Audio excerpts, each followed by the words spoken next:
अस्सलामुअलैकुम की हाल चाल है तुहाडा ठीक ठाक हो तुसी सारे कैसी तबीयत है तुहाडी सारियां दी अल्लाह करे तुसी सारे हसते रहो तो बसते रहो तो भाई अमार ने हुने हुने सब खबरदार किया वे अमार कितने केसेस हुए 24 घंटों में 114 वारदातें हो गई है कराची के अंदर। वो 24 घंटे आज 114 वारदात हुई जी है ये तो वो जो रिपोर्ट हुए होंगे हाँ कि जिन्होंने फोन छिन गए ने और बड़ी संगीन किस्म दी वारदात हुई ने तो हुण है भी कि 115वां नंबर मेरा ना बन जाए बैरल से असी चले आ बाहर तो फिर तुहानू नाल शामिल रखने लो जी हसबे महमूद निकलते हैं घरों ते रक्षा लुद्धिया गया वे एक के रक्षा ਉਹਦੇ ਵਿੱਚ 5 ਬੰਦੇ ਸੀ ਬੈਠੇ 5 ਹੀ ਆ ਨਾ 5 ਬੰਦੇ ਅਸੀਂ ਬੈਠੇ ਆ ਤਾਂ ਦੇਖੋ ਕਿੰਨਾ ਸਾਡਾ ਕਮਾਲ ਹੈ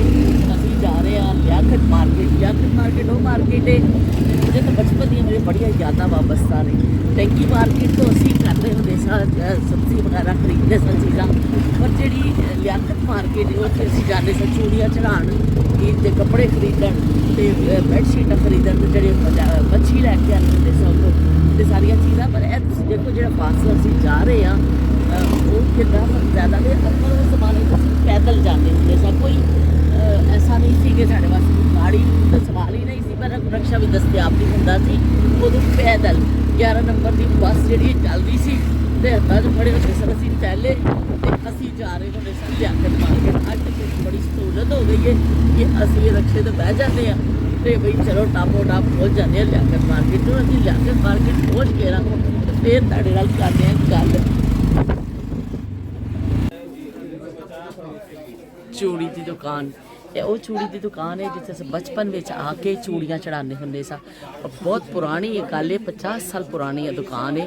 अंदाज़ा उन्होंने दसिया पाई ने सानू लेकिन मैंने सारे अपना बचपन याद आ गया कि असी आके इतने लेकिन उन्होंने थोड़ा नवे स्टाइल की कर दी है इतों पूरा इन्होंने बदल दिता वे उन्होंने और इस तरह एक शॉप स्टाइल बना दिता है लेकिन पहले सिर्फ इस तरह चूड़ियाँ पईयां होंदियां सन ते बेंच पे होंदे सन ते सारे बैठ के असी चूड़ियाँ चढ़ाने सन चांद रात को बड़ा रश होंदा सी बई इत्थे बड़ा रश होंदा सी असी लाइनां ला के खड़े होंदे सन पर चलो साडे बचपन की एक याद असी ताज़ा कर लईए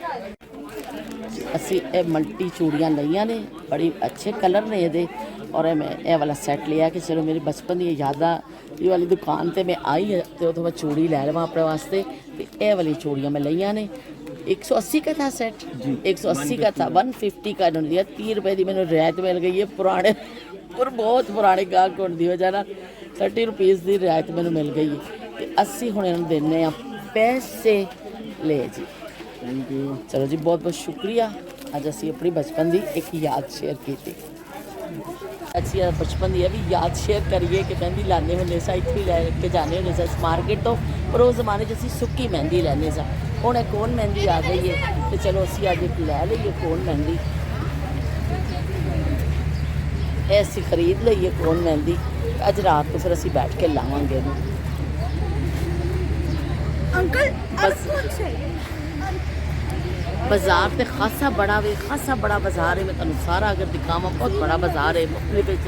दुकाना ने मुख्तलिफ चीज़ा ने पर ये छीना छपटी बहुत है मैंने सब मना कर रहे सर कि खुदा का वास्ता तो जाके तो फोन ना कड्डी तो मैं बहुत डर डर के बस थोड़ा जहा कैमरा घुमा रही हाँ तो नाल ही मैं कर रही हाँ बंद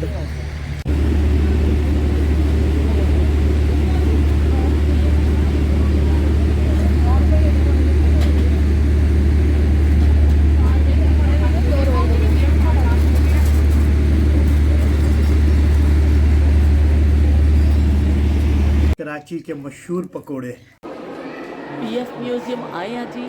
तो कायद आज़म तो फातिमा जिन्हों के नाल इन्हों के मुजस्मे बने हुए हैं एक कायद आज़म का ज़ाती जहाज़ है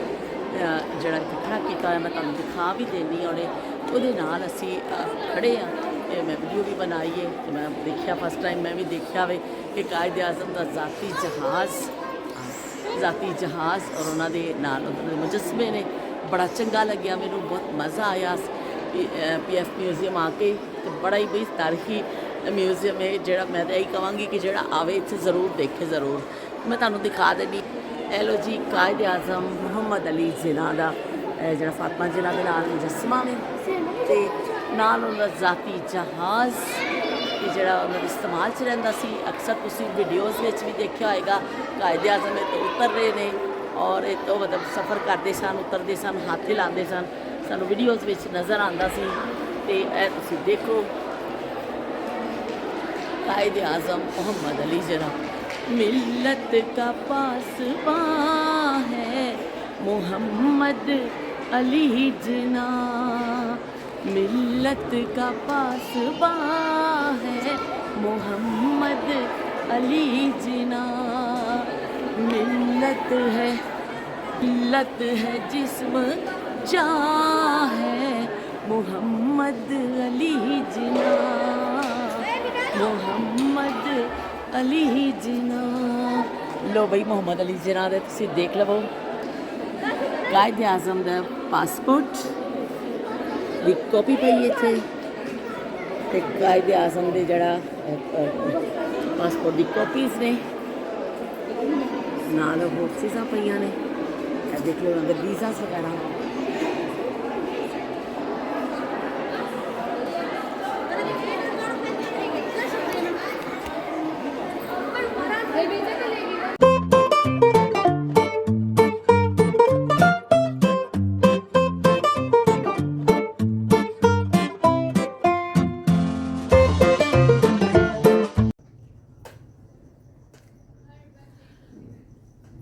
PF म्यूजियम तो असी घूम फिर के ते आ गए हाँ। खासा मसरूफियत का साड़ा दिन गुजरिया तो खासा फिरना पिया तो बहुत सानू मज़ा भी आया, बहुत अच्छा लग्या। तो देखो जी कल असी जी मेहंदी ली सी, मेहंदी भी ला ली, अपने बचपन दी यादां अपनियां कर लियां कि टिक्का एक ला के इस तरह असी मेहंदी लाने होंगे सा। बस सादा जिहा स्टाइल होंदा सी उस ज़माने च इस तरह नहीं होंदा सी कि बहुत डिज़ाइन वाली मेहंदी सादी मेहंदी घोली जाती सी ते इस तरह करके टिक्के ते ओह ला लिया जाता सी। तो अजकल जड़ियाँ चूड़ियाँ लिया सन अस शॉप तो ਉਹਦਾ ਕੀ ਕਹਿੰਦੇ ਨੇ ਅਸੀਂ ਪਾ ਲਿਆ ਕਿ ਮਲਟੀ ਸੂਟ ਪਾਇਆ ਸੀ ਤੇ ਕਿ ਚਲੋ ਮਲਟੀ ਜਿਹੜਾ ਸੀ ਉਹ ਪਾ ਲਈਏ ਚੂੜੀਆਂ ਵੀ। ਤੇ ਮਰੀਮ ਵੀ ਆ ਗਈ ਹੈ ਘੁੰਮ ਫਿਰ ਕੇ ਮੇਰੇ ਨਾਲ ਤੇ ਮਰੀਮ ਨੂੰ ਬਹੁਤ ਮਜ਼ਾ ਆਇਆ, ਮੈਨੂੰ ਵੀ ਬਹੁਤ ਮਜ਼ਾ ਆਇਆ ਸਾਨੂੰ ਸੈਰਾ ਕਰਨ ਦਾ। ਤੇ ਹੁਣ ਸਵੇਰ ਸ਼ਾਇਦ ਅਸੀਂ ਇਹ ਪ੍ਰੋਗਰਾਮ ਬਣਾ ਰਹੇ ਹਾਂ, ਸ਼ਾਇਦ ਸਾਡੀ ਅੱਗੇ ਦੀ ਰਵਾਨਗੀ ਹੋ ਜਾਵੇ। ਕੀ ਕਹਿੰਦੇ ਨੇ ਅਸੀਂ ਕੱਲ੍ਹ हैदराबाद ਲਈ ਨਿਕਲ ਜਾਈਏ ਤੇ ਬਸ ਅਗਰ ਕੱਲ੍ਹ ਨਾ ਗਏ ਤੇ ਫਿਰ ਤਾਂ ਪਰਸੋਂ ਜਾਣਾ ਹੀ ਹੈ। तो लेकिन ज़्यादा चांस है ये कि शायद असी कल चले जाइए। तो बस वो ही है कि चंद दिन होंगे ने माँ बाप के घर बच्चियां गुजारदियां ने, जिन्ना चेर माँ बाप के घर होंदियां ने वो ज़्यादा दिन रहिंदियां ने। फिर जो एक दफ़ा चलियां जांदियां ने ना फिर थोड़े दिन ही मेहमान आंदियां ने, फिर वो आंदियां ने 5 दिन 6 दिन हफ्ता 10 दिन 15 दिन, बस फिर उन्होंने चले जाना होंदा वे। हाल तो मैं अपन यादा चो निकली भी नहीं हाँ। वो मेरा पुराना घर पुराना मुहल्ला जिदे मैं रक्शे ते भी सफ़र करती रही तो जिदे मैं की कहते ने अपनी गली च अपने महल्लेदारां नाल भी मिलती रही। तो मेरे घर के कोने जोड़े काफ़ी बदल चुके हैं, जिथे बेड़ा सी उत्थे कमरे पै गए ने। तो उन्होंने यादा में मैं निकली नहीं हाँ, पर जान दी तैयारियां हो गई ने। तो बस हुण असीं देखो अगे जावांगे फिर ते नालों नाल असी करांगे। लेकिन बचपन दी याद माँ बाप का घर छड्डना बड़ा मुश्किल हुंदा वे। मैं हुण तो इस तरह हो रहा है कि मैं कल चले जाना भी, बस इन्ने दिन वास्ते इत्थे आई सा। ते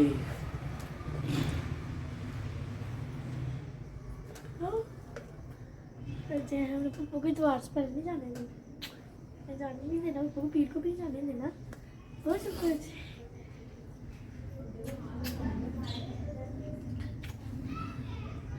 फिर असी तुहाडा मिलने। कराची का सफ़र होया इख्तिताम पजीर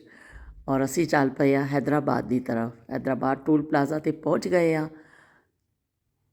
तो उस तो बाद लो जी असी हैदराबाद की हदूद में दाखिल हो गए हाँ। हुण गड्डी पे चलती जा रही है, अपना शहर शुरू हो गया वे। वो शहर जिथे जिंदगी का बेशतर हिस्सा गुजारिया, तो वही गलियाँ वही रोड्स वो सारे मनाजर अखां दे सामने ने। तो बड़ा चंगा पिया लगता है एक दफ़ा फिर अपने शहर में आके। हैदराबाद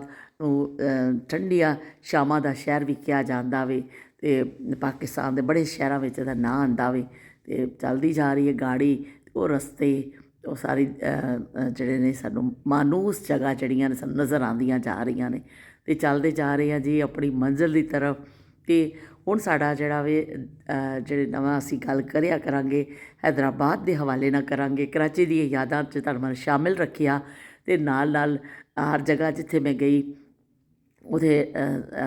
ਕਰਦੇ ਰਹੇ ਅਸੀਂ ਆਪਣੀ ਵਲੌਗ ਕਰਦੇ ਰਹੇ ਔਰ ਸਭ ਚੀਜ਼ਾਂ ਤੁਹਾਨੂੰ ਮੈਂ ਦਿਖਾਉਂਦੀ ਰਹੀ। ਅਤੇ ਹੈਦਰਾਬਾਦ ਵਿੱਚ ਵੀ ਹੁਣ ਅਸੀਂ ਜਿੱਥੇ ਜਿੱਥੇ ਜਾਵਾਂਗੇ ਜੋ ਜਿਸ ਤਰ੍ਹਾਂ ਮਿਲਾਂਗੇ ਜਾਂ ਕੋਈ ਮਾਰਕੀਟ ਜਾਂ ਜਿੱਥੇ ਵੀ ਮੈਂ ਜਾਵਾਂਗੀ ਤੁਹਾਨੂੰ ਆਪਣੇ ਨਾਲ ਸ਼ਾਮਿਲ ਰੱਖਾਂਗੀ। ਅਤੇ ਇੱਕ ਦਫਾ ਫਿਰ ਜੀ ਹੈਦਰਾਬਾਦ ਮੇਰਾ ਆਪਣਾ ਸ਼ਹਿਰ, ਪਿਆਰਾ ਸ਼ਹਿਰ ਉਹ ਆ ਗਿਆ ਜੀ। ਅਤੇ ਟਾਪੋ ਟਾਪ ਗੱਡੀ ਦੌੜਦੀ ਜਾਂਦੀ ਪਈ ਏ ਅਤੇ ਮੈਂ ਦੇਖਣੀ ਪਈ ਹਾਂ। ਉਹ ਇੰਨਾ ਚੰਗਾ ਪਿਆ ਲੱਗਦਾ, ਬਹੁਤ ਅੱਛਾ ਫੀਲ ਹੋ ਰਿਹਾ ਵੇ ਕਿ ਆਪਣੇ ਸ਼ਹਿਰ ਵਿੱਚ ਆ ਕੇ ਬੜੀ ਖੁਸ਼ੀ ਹੁੰਦੀ ਹੈ। ਅਤੇ ਇਹ ਦੇਖ ਲਓ ਜੀ 6 ਨੰਬਰ ਦੇ ਤਰਫੋਂ ਅਸੀਂ